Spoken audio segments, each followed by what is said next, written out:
This is the KoperCrabb Podcast. I'm Cheney Crab. I am Naveen Copperweiss. We're back. We are back. After a long hiatus. I know. How long of a hiatus do we have? I don't know. I guess maybe it's like 4 months? 3 months? Harrison, do you know? He's getting on it. He's looking it up. But what I do know is that the last episode that we did was like a cliffhanger. In the middle of talking about tour. But before we start talking about all of that, obviously we are not live on Twitch today. So if you guys want to hit up our email with questions for the podcast, then you can email us at KoperCrabb Podcast. That's KoperCrabb podcast at gmail.com. You can also call into the podcast. We have a new number now. It's 615-314-5053. So call in with any questions, comments, just to say, hey, whatever. We'll play it on the podcast. We do have... no crank calls, though. People have tried to crank call us, and it's just... if dumb. You're going to do a crank call, it needs to be funny. Yeah. And if not, then we're super disappointed in you. Yeah. Anytime I hear a prank call and it's like... just a really dumb joke. I think we got a really dumb joke one time. Yeah, but, most of the time people, if they're going to do a prank call, they just call up and in a dumb voice just say a bunch of stuff like, what is this? You know, that kind of thing. Yeah. So don't do that. I mean, if you do, please have it be something clever because then we would actually really enjoy it. But, you know. I actually don't know how it would be funny. Yeah, I don't know. Maybe someone will surprise us. There are a lot of creatives who listen to this podcast. So someone do it. Harrison, you call in with a prank call and we'll play it next week. If you guys want to we have leftover tour merch up in our merch store. I just put it up last week. So we haven't announced it on the site yet. And all of this stuff is actually limited. Well, look at that. Boom. A couple of the things are limited. This tour shirt that Naveen has on is super limited. Should I show the back? Yeah. It's super sick. Damn. Damn, that's sick. Yeah, so those are actually limited edition, and there are very few of them left, so go and grab one. We've got other stuff, beanies, hats. We also have a limited merch drop that we did right before we left for tour. It's this sick tie-dye red hoodie and like a retro horror shirt, and those are almost gone, so grab those while you can. That's at ENTHEOSstore.com, and then, of course, you can pick up KoperCrabb merch at KoperCrabb.BigCartel.com. And that's all the announcements for today. Oh, actually, the KoperCrabb merch is not flying off the shelves. But the ENTHEOS merch, better grab that. We ordered it like 2 years ago. Sound like hotcakes. We basically got like a big box of it in our storage unit. I don't think we ever talk about it. Yeah, we don't. The shirt designs are really cool, though. Mm-hmm. They are. Like what would it be, like a spoof, a parody on like popular metal shirts? I said popular metal shirts. Okay, there we go. Not saying who. You decide. Yeah, you decide. But so we have that. I did have one more announcement, and that's that ENTHEOS is playing the Lorna Shore Christmas shows, and those are December 20th, I believe, 21st and 22nd. Yeah. And one's in Worcester. Is that how you say it? I never have clearly picked up how to say this. Long Island and Jersey. Somewhere in Jersey. Yeah, somewhere in New Jersey. So go find out for yourself at ENTHEOSofficial.com. We got a lot of websites to. Those are going to be hype shows. Yeah, those are going to be crazy. Good time. The Palladium, like without fail, is always crazy no matter what. So I'm sure this will be even more insane. Yeah, we played there on the Whitechapel tour. So we haven't done the podcast since the Whitechapel tour? That hasn't happened? I actually don't know. You started recapping the Whitechapel. Okay. Yeah. And then we halfway through. Yeah, we cut off in the middle of it. That was the cliffhanger. And I actually had people on tour ask me, when are you guys going to do the second half of tour podcast? Right. And I was like... should we try? Yeah, no, it's so far ago. I mean, it's just not current time anymore. You can at least talk about the Nashville show because that was huge. Oh, the Nashville show. Yeah, we should talk about that. That was probably like one of the best shows of our band's career to this point. Yeah, we'll just skip to the end. Yeah. So on the last day, the tour ended in Nashville. And there was a boatload of people there. I think there was like 2,500 people there, something like that. Something. I don't know. Marathon was sold out. Yeah, I don't really know how big it is. Yeah, Marathon is a big venue here. In my opinion, big. I actually never thought that I would play a venue that big, to be honest with you, when I first started playing music. Oh, no. Like, because I don't think metal played venues that big. I mean, or that the type of metal that we play. My biggest hope was selling out like the Vaudeville Muse in Des Moines. Or Valor. Well, Valor is pretty big. Valor is pretty big, but I never thought that I would like play a show that big. We did play there with Whitechapel. We did play there with Whitechapel, but I saw Slipknot there. Like at the height of, well, I guess I don't know when the height of Slipknot is, but I saw Slipknot there in maybe, 2004, and they were one of the hugest bands, still are one of the hugest bands. So I never anticipated that my band would play a venue of that size. Yeah. Completely insane. Yeah. But the show was really fun, and we had just got done off of a 2-month span with Archspire. So we did the Europe tour with them. And then we had about a week and a half off and started the Whitechapel tour. Mm-hmm. So we were obviously, and then we had done Tech Trek with them the year before, or a few months before, or whatever. So we were really close with them, and we basically had a huge party at our house, and some Golden Lobsters got invited, some elite level Golden Lobsters. There were a lot of Golden Lobsters at the show. Yeah. It was crazy. We have a bunch of pictures from the show, and there were a bunch of Golden Lobsters there. It was like people had flown out. Someone flew out on this latest tour, too, the Revo Unearth tour. Yeah. So Golden Lobsters, I guess Nashville is kind of like the meeting point of the lobster G-Lob committee. I don't know, the Golden Lobster community. A lot of Golden Lobsters are rolling out to shows on this last tour. Yeah, we saw some of those shirts that Amber made. Yeah. The G-Lob shirts. Those sell better than our shirt. Amber's in there pushing them. Hell yeah. I say buy those shirts. Yeah, good for her. They're cool. Yeah. And Amber came. Of course, we are charging Amber per shirt. So yeah. I'm just kidding. Yeah, no, we get no. I don't think anybody's making money off of that deal. No, those are super cool though, and it was rad to see people come to shows in those, because those are like, they're Golden Lobsters, and then there are Golden Lobsters in a shirt, like top tier Golden Lobsters. I almost tie-dyed mine yesterday. Oh, damn. Because I had to tie-dye a couple ENTHEOS shirts. Mm-hmm. Yeah, you're on People tie-dye. probably don't know this, but we have tie-dye shirts on our big cartel, and we just tie-dye them when someone orders one. Yeah. So.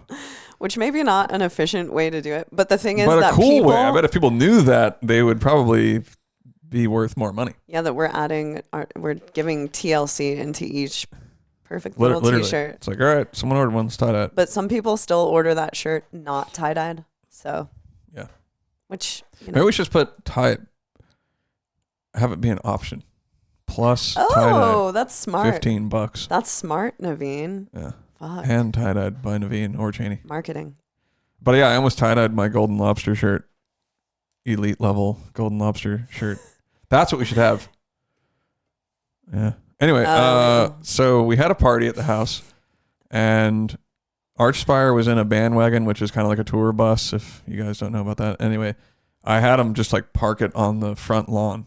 Yeah. And it was like 1 a.m. or something. Yeah, we live in a residential neighborhood, suburban. So they showed up, and then they're like, everybody from the tour rented these lights, and the lights were in these pretty big cases, like a decent amount of equipment.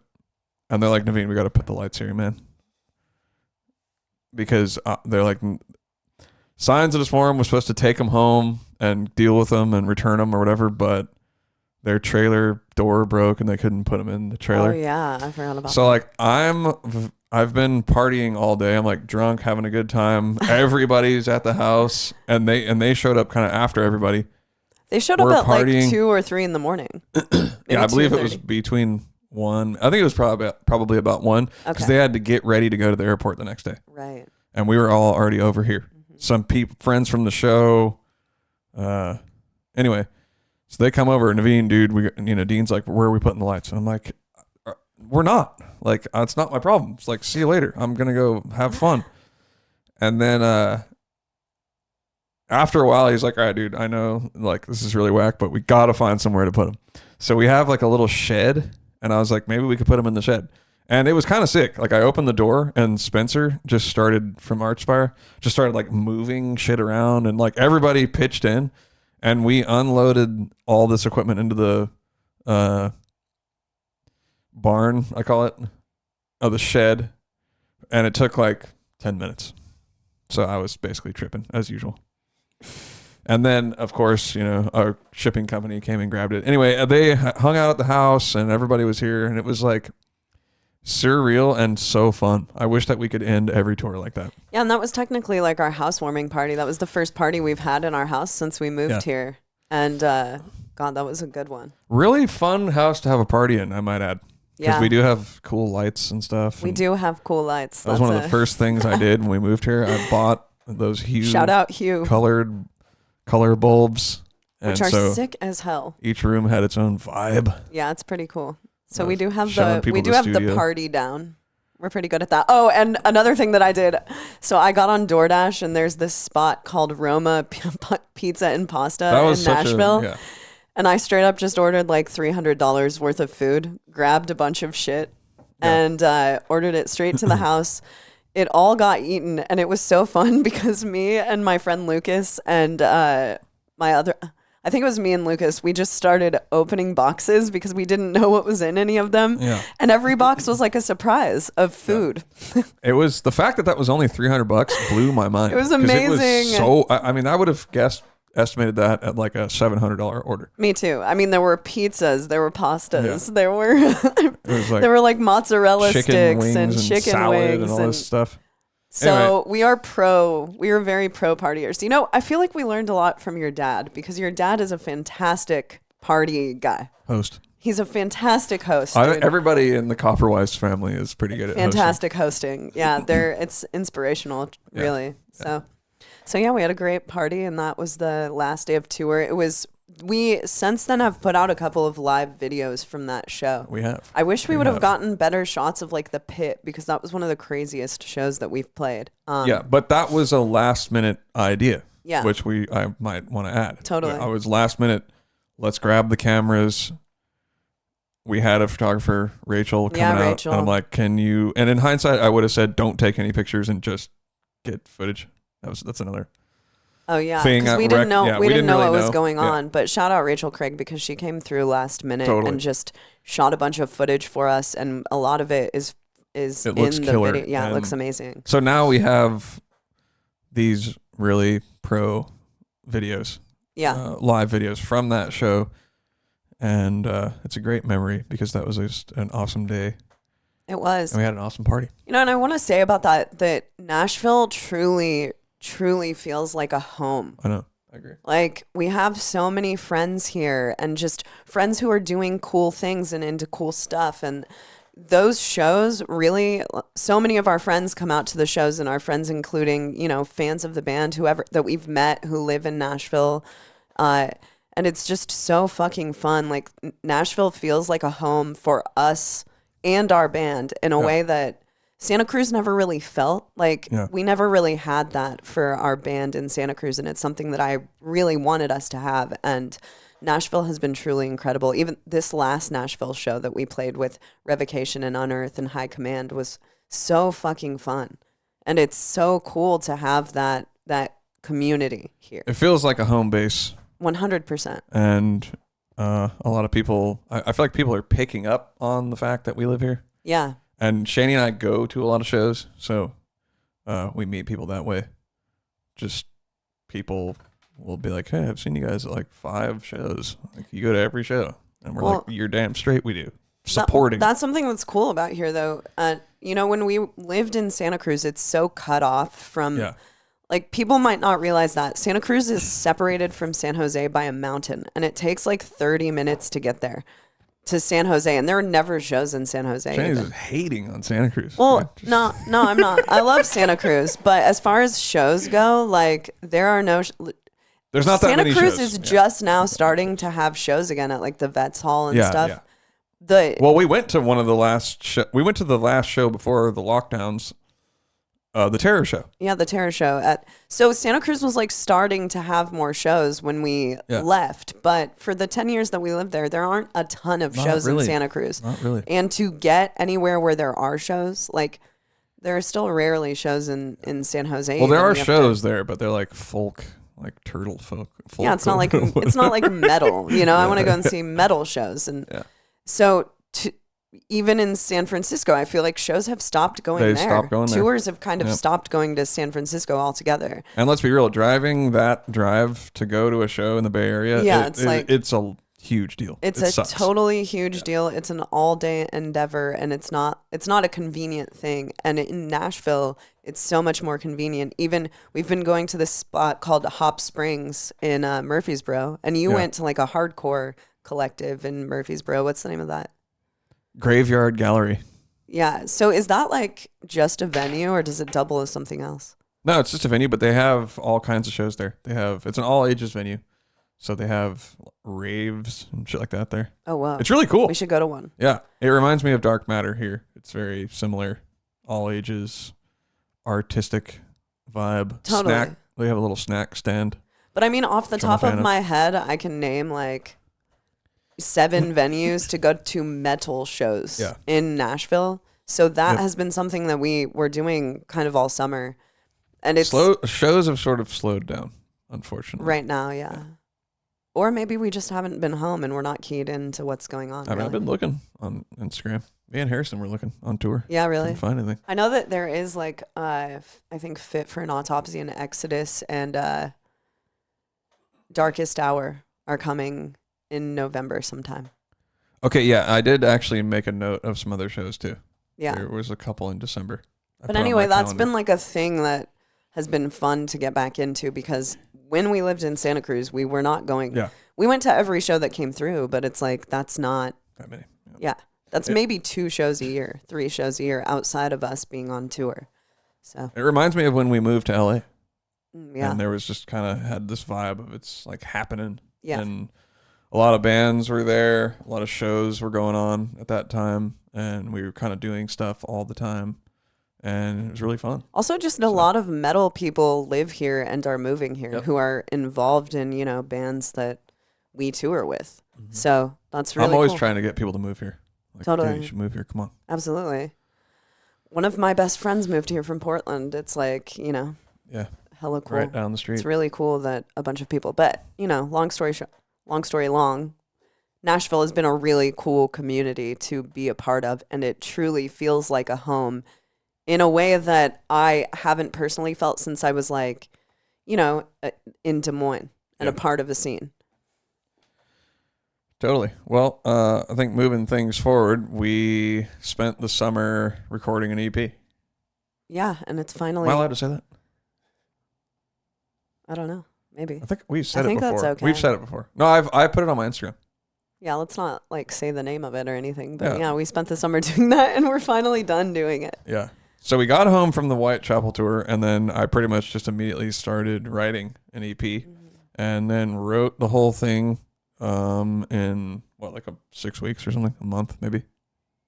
Yeah, I'm bad with time. Probably around that. But that's really why we kind of stopped doing the podcast over the summer. That's why we took such a long break, because we really needed to. First of all, we were working with a producer who's Mark Lewis for the first time, like at the studio. So it's kind of I don't think we had the attention span to break away from doing the EP after working on it constantly in order to do the podcast. Like, we wanted to be very music oriented over the summer, and we put up videos of us playing stuff on the internet, so that was kind of the priority, focusing on the EP and putting up like vocal and drum playthroughs. So we literally were working on that all summer. Naveen spent the most amount of time there. I mean, I recorded the guitar. Yeah. Then we did the drums. And then Evan came in for the bass. I was there for that. Mm-hmm. And we did the vocals. I was there for that too. So I think we were there for over 2 months. Definitely. There was a week that Mark had to take to do another project. But other than that, I was over there every day. Yep. I would ride over there on my scooter. It was because he lives down the street. Yeah. So that was another perk for Nashville. We lived close to Mark, and it was really fun to work on, and we're super stoked how it came out. It's I don't know, I guess kind of different from our other stuff. I mean, in a way. Yeah, kind of, but still the same band for sure. And I think that, it's the perk is that not only does Mark live down the street, but I think that Mark is the perfect person to produce our material. Like he did have a huge part. Like he didn't write parts, but he was there from the demoing process. And Naveen had a bunch of ideas, and all of us got together, really, like us, Evan, Mark. And we kind of Evan didn't, I don't think he went through songs as much. He kind of would. Evan did He was here for a couple days for sure. Yeah. So I mean, I'm the one who works on it the most. It's absolutely. Here. But then, Mark would be like, oh, maybe that part should not be there. Or maybe this part should go again or whatever. So but in some songs, they were just exactly as I wrote them. And no changes were made at all. It was definitely a really cool exercise in songwriting that I'm excited to explore further in the future. Because for vocals, it's not like there were a bunch of parts that I came in with that everyone was like, that sucks. We need to change that completely. But it is cool to go into a room with two other people with patterns, and there were parts where you guys were like, you should simplify that a little bit, or this should be faster. That should be a pure 16th part. That should be, so it was a bunch of ideas bouncing off of each other, and I think that it made for something better and more impactful in the long run. So I'm excited to we'll start rolling that out early next year. Yeah, I think that was sort of the goal of the EP was to make songs that were a little more to the point. Absolutely. And then have less it's more nuanced in the way that the vibe has to be maintained for the whole song. Yeah. There's no abrupt changes, which works great. But I think after we started playing Time Will Take Us All live, I love the album. I think it's great, but I felt like what was missing from the set was just some hard hitting kind of bangers, for lack of a better word. Yeah, I mean, with Time Will Take Us All, it was awesome because we did this whole concept album thing that has, it floats in and out of dynamics, and it's definitely got its tech moments. It's definitely got its catchier moments with I'm the Void and stuff like that. But we just wanted to kind of condense the ENTHEOS thing with an EP and do 5 individual songs. Yeah. Although it still does have a concept behind it, and I'll talk about that more as the songs come out. But we just wanted to put out 5 songs, and I think that's what we came out with is 5 good songs, solid songs. I think that's always what I go into writing with. I'm like, what would it sound like if we did this? What would it sound like if we did a big epic journey? Yeah, that's Time Will Take Us All. Totally. And I'm like, what would it sound like if we made these condensed, more to the point Metallica Black Album songs? And it's just so cool to see how it turns out. Yeah, it is. And it's also funny just thinking about how we sat on the podcast and talked about Time Will Take Us All for 3 years. Yeah, I know. And we didn't do the podcast at all and finished an EP and but I think we're cranking it out. We're gonna continue to be in that kind of songwrite. We want to write an album next year, so that's the next goal with the band, I would say. We also, if you guys missed it, I think on October 10th we put out a remix with Drumcore, who, if you guys are not familiar with Drumcore, he did an entire Animosity remix EP. He's done Converge remixes. I think that was unofficial, but he also did Code Orange, a couple of Code Orange remixes, and they put out a tape, and he's really sick, and we're proud of the track. It's a remix of The Interior Wilderness, so go and check that out. That's a good time. But we also just got off of a tour. I think we've been home for a week, right? A week? I think a little over a week, right? Yeah. Time just, I don't know, not good with it. Yeah, I mean, but anyways, it was a really fun tour. Yeah. Had a lot of fun. And Harrison came. Harrison did come. He got upgraded this time around. Harrison did lights for us on this tour. He did a great job. Yeah. Our lights looked good because of Harrison. Mm-hmm. I guess, oh yeah, I forgot about what happened to Rob. We should probably talk about that. That was like a big thing of the tour. So the tour was great, apart from what happened to Rob, who's another one of our live guitar players. We were driving through Florida, and I was driving. It was late at night, and he was just having some really bad stomach pains.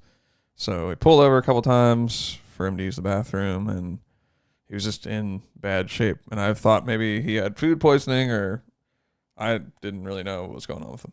But then I went to sleep eventually, and you said something to him like, dude, you are you okay? Well, because like, we were all sleeping in the van. You know, we sleep in the van a lot of the time, and he was like writhing in pain on the bench. And it was clear that it was like, I know what food poisoning looks like, and usually it's a person who's like at the toilet. Like that's where you're in the bathroom and you're like, you know, throwing up and stuff. And it did not look like food poisoning. He was just like writhing in pain so badly that he was shaking the van back and forth. And I was just like, dude, do we need to go to a hospital? And he didn't really, I don't think he really reacted to what I said. He was just he got out of the van and like was on the ground, I guess, freaking out. And Harrison, do you have more information on this? Because I feel like Harrison found him like near. We all fell asleep though. We all fell asleep. We didn't know how severe the situation was, because Rob is the type of guy that I don't think he wanted to like ask for help or be an inconvenience about it. Yeah. Which it obviously wouldn't have been. We wanted him to be okay, but he was like outside writhing in pain, and Harrison found him. Yeah, so we were kind of in the middle of nowhere in Florida, and we had stopped at a gas station, and he was like going in and out, and I think it was like 5 a.m, and I got up to go to the bathroom, and he was out of the van, just like still writhing around, not having a good time. So at that point, I started looking up hospitals, and we were like an hour away from anything decent. So I told him we could just start driving that way. And, you know, if he starts feeling better, then great. But I think we need to get him close to that in case it gets more severe. And as we were driving, he looked like he was getting worse and worse. And we pulled up, and he had kind of accepted that he needs to go in. Yeah. And then he had an appendicitis. His appendix burst, which is like life-threatening, and it's really bad. So because I've heard of appendicitis. I didn't know though that like there is pain leading. I didn't realize that people could go to the hospital or like it was a problem before it burst. You know what I mean? Like I don't know if it is. I think it just kind of creeps up and then boom. But I think it can be stopped if it's about to burst. It varies from person to person. So some people don't even realize until it's burst, and some people it causes them a bunch of pain beforehand. So that'd be Rob. Yeah. So anyway, we were like, okay, let's put him at the hospital and then go play this show with one guitarist. Well, because and then on the way back, he kind of thought that he would maybe even make the show, that he would be able to play that night. Yeah, which is like, even I, a guy who doesn't go to the doctor or know anything about hospitals, I'm like, dude, you're not playing tonight, obviously. And then, we drop him off at the hospital. I'm going to be honest. At first, I had hope that he was going to play that night. I had hope that he was going to rejoin the tour. Hopefully Rob makes it tonight. Oh, I thought he would rejoin in like a day. I thought he would rejoin the tour, but then honestly, a couple days after, I was like, he's not coming back. Yeah. So we go play the show, and then we actually had to go back through that way. Mm-hmm. We're at the hospital that he was at. So I was like, all right, let's go play the show. He gets his surgery done tonight. We pick him up in the morning. We go to the next show. So we waited around for him. The surgery took a lot longer than we thought it would. Yeah. Or for him to get discharged. And he was like texting us like, I think I'm just going to run out, dude. I'm like, no, you're not doing that. You know, the guy is overly committed to playing shows. Yeah. So I'm like, you're not going to do that. We waited till I think noon, but we had like the drive was really long. Hour drive or something. And I was like, we have to go. Yeah. So let's just go and figure it out later. Yeah. And then I think it was hit him that it was a lot worse than he thought it was going to be. So he had, they have to cut your freaking abs open. So think about that. If your abs are cut open, you use your abs to do everything. To cough, to talk, to sit up, roll over in bed. So we just got him a hotel to stay at. And he just stayed at a hotel for a few days. And then I think on the second day, he was like, hey, man, it's just not going to work. I'm not going to be able to come on tour. And I'm like, yeah, figured. And so then he just had to get a flight home, basically. Yeah. And I think on the way home, something happened, and he had to go back to the hospital. It was not good. It was a bad stitch. Yeah, I think that his stitches or staples or something ripped out. Like because he was fell or moving. something. Yeah, I'm not really clear on what happened on that, but he is doing better now. He's recovering now, and hopefully the Christmas shows will be his first shows back. But yeah, that was insane, and I'm just glad he's okay because the doctor, I believe, did tell him that he would have died had he not. That it was like the worst case of appendicitis that he'd seen in 20 years of practicing, and that he would have died if he hadn't gone into the hospital. So, things like that do happen on tour. You've had to go to the hospital before on tour, but they're rare, luckily. But when they do happen, they're scary. Wait, what did I go for? Well, you just went because of your ant foot. Yeah. Oh, yeah. But weird shit does happen. At the end of the tour, actually, Brant, who was the lighting guy for Revocation and Unearth, got bit by a dog and had to go to the hospital in Canada.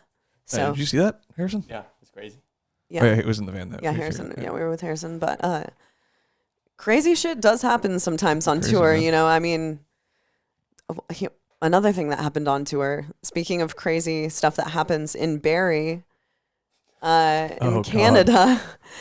Were either of you in the venue when this happened? I have the whole thing on my GoPro. Okay, so Naveen, what happened? Okay, so me and Harrison were standing by the soundboard because High Command was the opening band on the tour. And they were having like the fucking craziest show in Barrie. And I was like, dude, this show is insane. It was amazing. Gonna be sick. Which, small towns like shout out to small towns. Shout out to small towns. They tend to be the sickest fucking metal shows. Like, don't get me wrong, cities are awesome, but cities are a little spoiled because they get shows all the time. Some not so much. Some are not sick. Some are just straight up whack. That's true. Not gonna name names. But yeah, not gonna name names, but small towns. Dude, hype. Oh my God. They're so fun to play. And I think this was like a Friday as well, which ups the ante. And I just don't think they get very many shows. Yeah. Dean hadn't even heard of the place. Or I think it was a Thursday. Because I was telling him that we played that and Dean is a tried and true Canadian. Yeah, he was like Barry, never heard of it. But Shannon, who does our merch, is from Barrie. Yeah. So that was our little connection to Barrie. So I kind of knew it was going to be sick, but I didn't expect it to be that sick. So I was like, this show is going to be fucking sick. Actually, right when we walked into the venue, I knew it was going to be sick because it was just like a small bar and the stage was like 1 foot tall and it was just like, it was just weird. And I was like, this is going to be sick. The stage was one of those where like I walked in and I was like, is that the stage? Like, that's where is the stage? Yeah, where is it at? Like, And the PA, it's like you couldn't really see, there wasn't much visible PA, but it sounded sick in there. Yeah, really. That was another thing. And I think it was kind of a dance club, maybe. Yeah, definitely. So it sounded badass in there. And High Command was having a really good show. We had a good show. Revocation did, obviously, too. Dude, they also had like sparklers. Yeah, which lighting we didn't get to use. I know use those? Brant used them. I have it on video. Yeah, Revocation used it. It's because the power got flipped, and so like the fuse broke, and we tried to use them during our set, and they didn't work. I was kind of worried about it though, because there's people pretty close to them. I was standing on those. I didn't realize that stuff came out of them. Dude, like I was standing on top of them. Like they were blasting into the ceiling and shit. It scared me for sure. I got it on video. So we usually have to pack up during Revocation, so I didn't really get to see Revocation very much. I've only saw him a couple times. So that night we're packing up or whatever, and then we go watch. I'm like, let's go. We're gonna go watch Unearth, and it's like their second song. It was going fucking crazy. I had my GoPro on me, and I just started GoProing how crazy it was.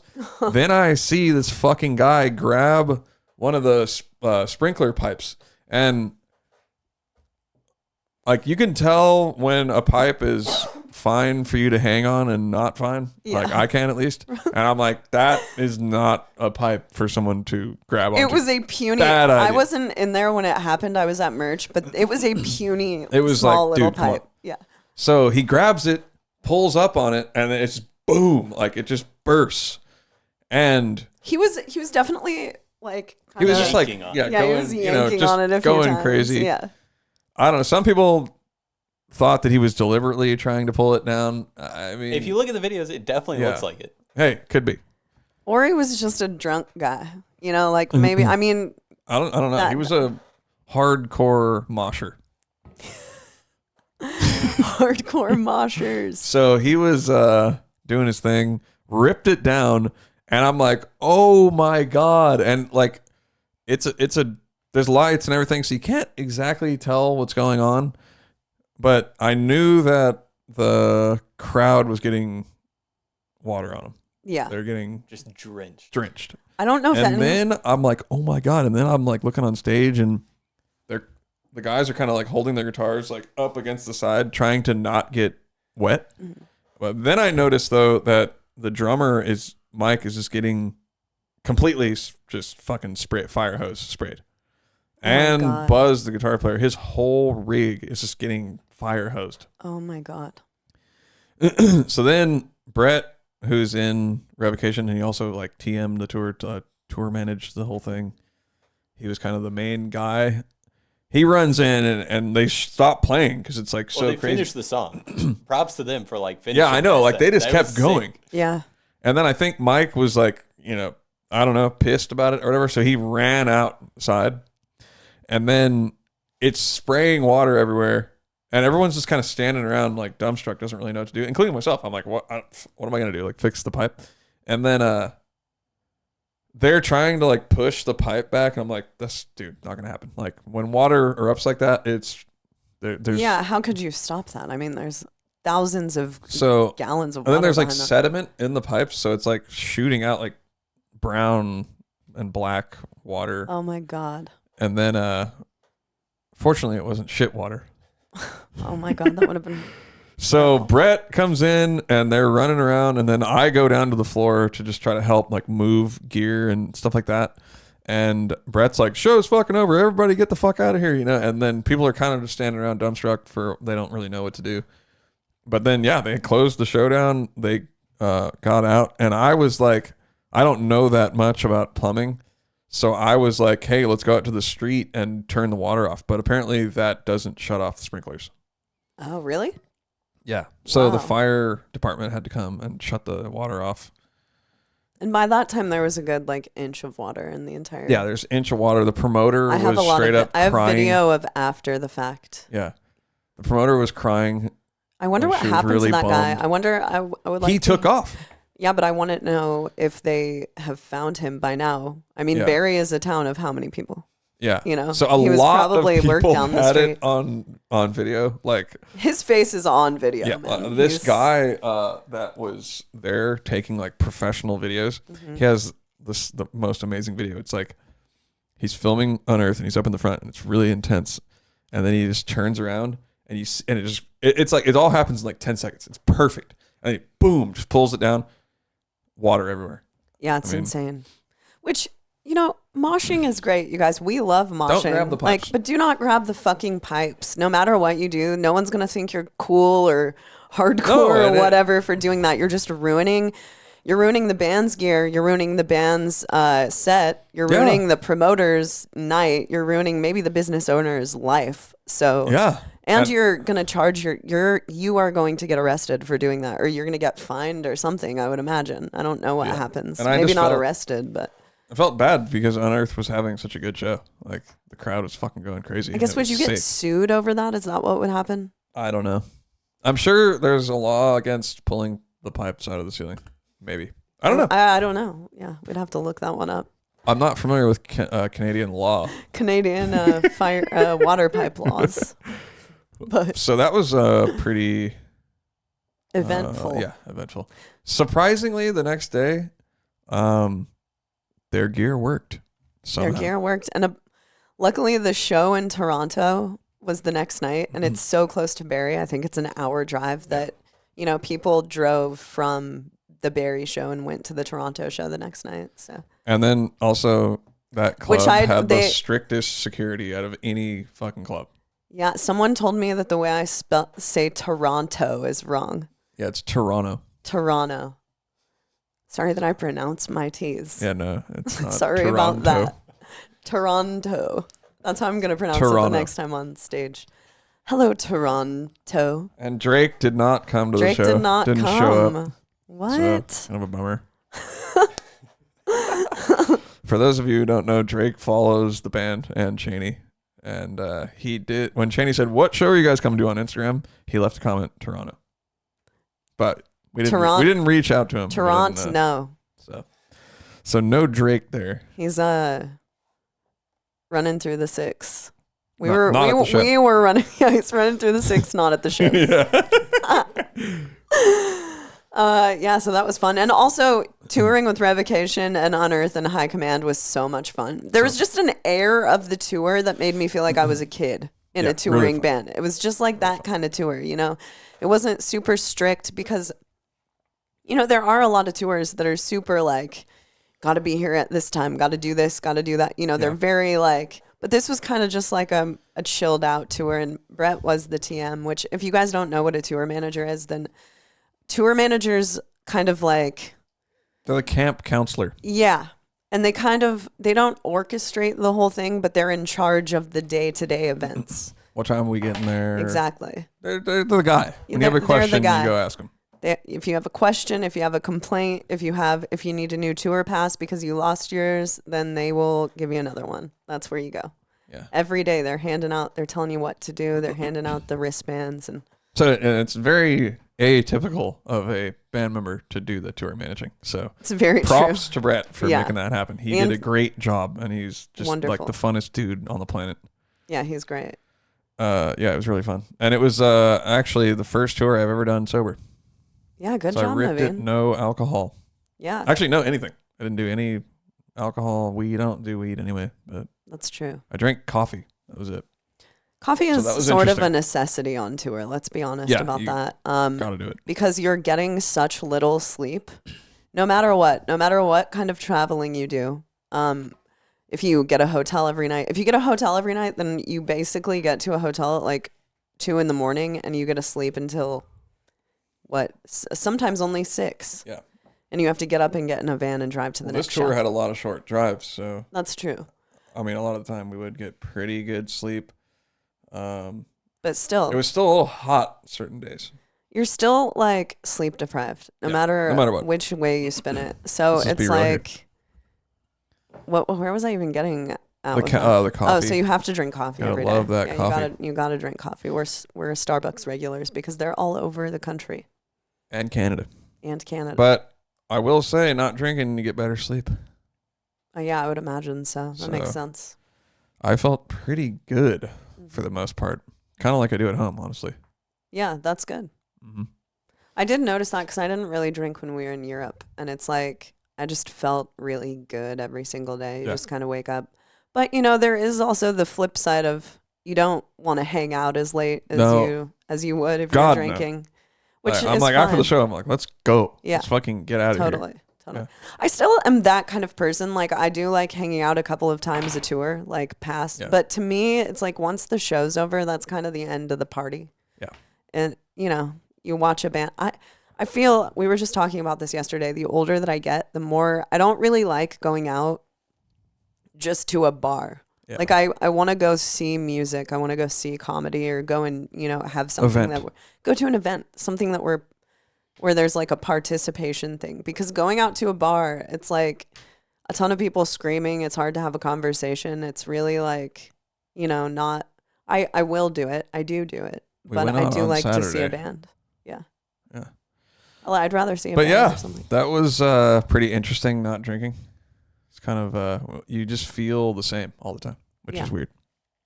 Just kind of like, all right, here I am. Mm-hmm. But definitely recommend. Yeah, I was going to ask recommend. You that. Yeah, it was awesome. And I honestly didn't even really want to drink the whole time.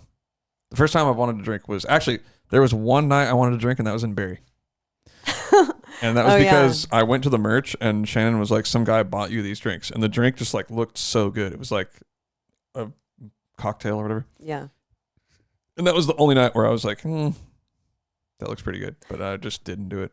Yeah, sometimes a tasty beverage does sound good. Like I was saying, I can't remember if this was on the podcast or not, but you said today was a day where you're like, and today, go for a drink. Yeah, but today I'm like, damn, sometimes just a tasty fall bev. That's but it's not the same as getting a buzz. No, I'm saying that sometimes a tasty fall bev with alcohol sounds good. Yeah. It just sounds good. Dude, it's good. A little apple crisp cinnamon vodka or whatever. I get it. You just chill with a cocktail. It does sound good sometimes. I know. But my life without drinking is just so much better. So I'm going to keep it going. That's awesome. You know what it was actually? Okay, so in my head, I was stopping drinking. I don't know if I'm doing it for life or whatnot, but I don't know if we even. Sorry to interrupt you, but I don't know if we even talked about that. We went and saw Erykah Badu live, and we got like really drunk that night. And so I got really. You got really drunk, annihilated. Yeah, you were not having a good end of the night. I was fucking puking. It was horrible. And the next day we were both like, we don't really need to drink for a while. And then it became kind of a thing. Like the next day I was like, drinking. I'm done drinking. Yeah. Like I am not doing that again because I feel like I'm not like a horrible drunk or anything like that. I don't feel like it gets out of hand almost ever for me. But if I'm drinking, there will be a night like that. You know what I mean? Totally. It's a matter of time before I start drinking too early, and then you kept buying drinks at the Erykah Badu thing, and then we went out to a bar afterwards that our friend works at, that our friend owns, and we were like doing shots apparently and stuff. And so it's just a matter of time before that. What is it, like all the planets align for me to just be way too drunk? Yeah. So I was just like, I'm not drinking anymore. Fuck this. And a couple days ago was 100 days. Wow, that's awesome. So I've been counting the days on my phone. And I think today I wanted to drink because I had it in my head. I'm like, that'll be so cool when I haven't drank for 100 days. And then I hit the 100. And so now I'm kind of like, yeah, okay, I did 100. And now I'm like, want a beer. But I don't know. I'm going to keep it going. Yeah. I think it's, even if you don't stop drinking forever, because I didn't stop drinking forever. I drank on tour. I think it's good to give yourself a break like that every so often, because I personally am not the type of, I don't really drink at home. Like that. It's not my thing. I smoke weed. That's my thing. I don't really drink at home. So on tour, it's easy for me to give up. And then on tour, I'm kind of like, I could use a tasty bev, a little White Claw or vodka soda or something. And I just think it's good to give yourself a break every so often, because 100%. If you don't take time off from anything, then you don't really know what it's like to not feel under the influence, or to not like, I don't think that most people who drink realize how much even like having one crazy night a week can fuck with the rest of your week. Days. Yeah. It takes 3 or 4 days to actually recover. Totally. And it'll throw off your sleep. So it makes you, lazier, more tired for those 3 days. Totally. You're eating crappy food generally as a result of drinking. So 100%. It is important to at least try it. Yeah, like I've lost weight. I've been working out way more. I'm not prone to wanting to eat as much junk food because. And I'm not saying I'm drinking like I'm not getting drunk every day, but I would drink a little bit before the podcast. We go into a show, I'm going to drink a few beers. And then maybe one night, let's go out. So it adds up. Not even talking about tour. You know what one of my favorite parts of not really drinking is that there's no like after something's over, I'm kind of like, all right, I'm ready to go home. Like I don't want to go to the extended party really. Yeah. It's better. My life is way better without it. Yeah. I mean, I think that even if you are a productive person, even if you are getting everything that you're supposed to be getting done, it's easier to do all of that stuff if you're not drinking. I just don't know if the juice is worth the squeeze on that one anymore, to be honest. Mm-hmm. And it's not that fun. It just seems fun. You know what I mean? There also, I notice about relationships that you build drinking versus not drinking.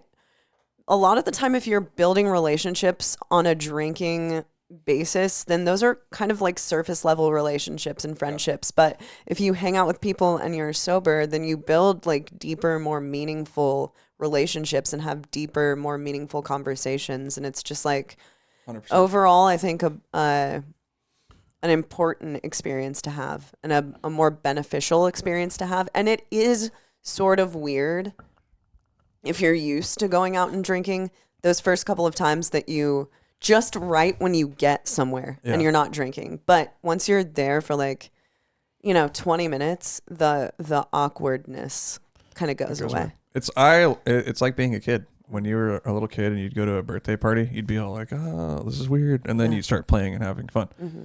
And we're all like that still. A bunch of stunted kids. That's true. In adult bodies. Something that really surprised me was going to the Iowa State Fair sober. We did we did in August. And I don't know if anyone from Iowa listens to this podcast, but if you go to the Iowa State Fair, I'm from the east side of Des Moines, and there is a thing at the Iowa State Fair. It's like the biggest fair in the country. Hundreds of thousands, millions of people go every year. Yeah. So the first Friday is called East Siders Night. So it's kind of like a high school reunion, and there's like a bud tent and this other like bar place that everyone goes to and dances, and everyone's pretty much, everyone's wasted. So I've never been to the Iowa State Fair as an adult sober, and going sober this year was just like, first of all, I realized how it's not really like that fun to go. Not that fun. It's really not that fun. But it was just cooler to see people not being wasted, because I can actually remember like people that I ran into from high school, and it was a cool experience to have. Even if I never were to do it again, it's cool to have done that. Yeah. And admirable. That's something I admire about myself. The vegan tent there. Yeah, they had like veggie corn dogs and stuff. Yeah. That's kind of another aspect. That was bomb. The Iowa State Fair. Super so bomb. I didn't drink and don't eat meat, so it's kind of like, what am I doing here? Yeah, totally. And I don't want to go see the prize animals. Yeah, I know. The 1,200-pound but pig. Hey, fun nonetheless. We went and it was hella fun. Yeah, had a good time. It was summer. It's really nice outside. And I did drink a bunch of good beverages. We had lemonade. Lemonade, yeah. See, that's the thing is that you got to get a beverage that tastes good. You really do. You can't just be out there trying to not drink with you got to be holding something. Yeah. You got to be holding a drink if you want to be sober. Or somewhere. non-alcoholic beers or and that way, whatever. See, I feel like a lot of people give in to like the peer pressure of drinking. And if you have a drink, no one's really going to fuck with you about that. That doesn't bug me at all. It doesn't bug me either. I've never cared about that. Get out of my face. I've never cared about that, but some people do give in to the peer pressure of it. So you just have to convey yourself as sort of like someone that's not to be fucked around with. Like no one on the tour one time. No one on the tour one time was like, "Come on, dude." They're just like, "Oh wow, you don't drink? Okay, damn, that's crazy." Yeah. I'm just like, I don't drink anymore. You're pretty good at being like, you're pretty good at holding your, being like, I'm not like, that's right. Should I do it? Or yeah, you're not like, no one's questioning your They're like, wow, okay, cool. That's true. But yeah, that tour was fun, man. I kind of really miss it. Now fun. That we're a week and a half out, I'm like, all right, I can go on tour next week. Oh, that was my point. I did the tour without drinking. Honestly, I had a fucking great time. I loved that tour. Yeah, I had such a great time. I have no regrets about anything I did or said. I came out of the tour more fit than when I started because we were hitting the gym every day, most days. And it was just fucking sick. Got a little weird there at the end. At the end, we weren't getting the gym. We weren't getting the gym as much at the end. But anyway. Oh, and everyone got sick on tour. That's a whole nother thing that happened. I actually left the stage for the first time ever in my life because I was like, I have sinus infection so bad right now that I just feel like I sound like total garbage. But then you guys kicked into The Sinking Sun, which was the song we were closing the set with. So I left the set maybe like 2 songs before that, and you guys played a song instrumentally. It was whack when you left. And then I was like, I'm going to get back on stage. Yeah. So I ran back on stage and just went for it anyway. I mean, I was like, in my head, I was like, why isn't she just out here standing there? Yeah. I mean, don't leave. We look dumb out here. The comeback was greater than the setback on that one. That is true. The comeback was great. That tour was just so fun. Yeah, it was really fun. And I'm excited for the next tour that we're doing. So yeah. How long have we been going for? 55 minutes. Damn, okay. I feel like we can probably call it. Oh, yeah, I think we're going to wrap it up there. Yeah, let's wrap it up. That was a nice little episode. We're back. We're back, baby. Are we doing one next week? Yeah, we're going to have to. Out of town. So we're not doing Twitch. We're going to experiment with not doing Twitch for a while. Next week, we will be out of town on Tuesday. We'll do one before that because we're not on Twitch. Let's do it. I love you guys. We'll see you next week. All right. Thanks for tuning in, everybody. We will see you next week. Yeah. What Cheney said. Love y'all. All right. Peace.